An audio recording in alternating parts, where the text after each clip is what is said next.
आप सबका सेवा करने के लिए मोदी जी का आशीर्वाद मिला है।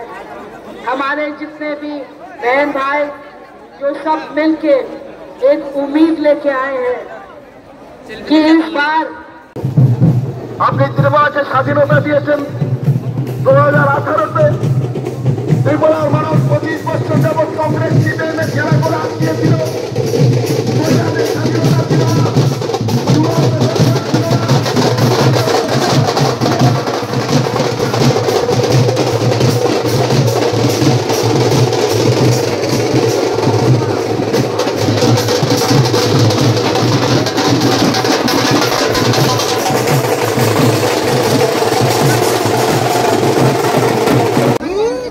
आप लोग उससे इंतजार कर रहे हैं, हमको भी उनका इंतजार है।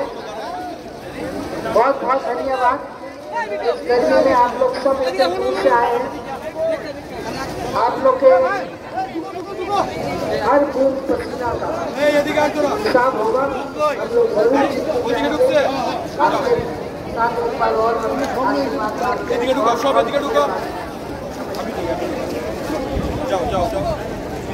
অনেক অনেক ধন্যবাদ।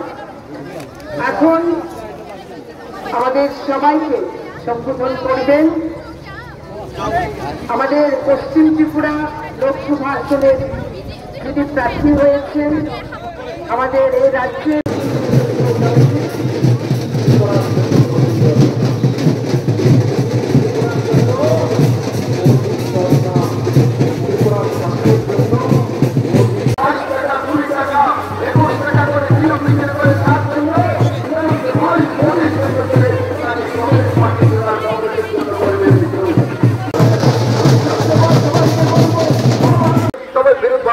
তারপর ভারতীয় জনতা পার্টিতে চলে এসছে এবং ভারতীয় জনতা পার্টি দেশে নরেন্দ্র ভাই মোদীর বিরোধ করছিল 2019 টাকা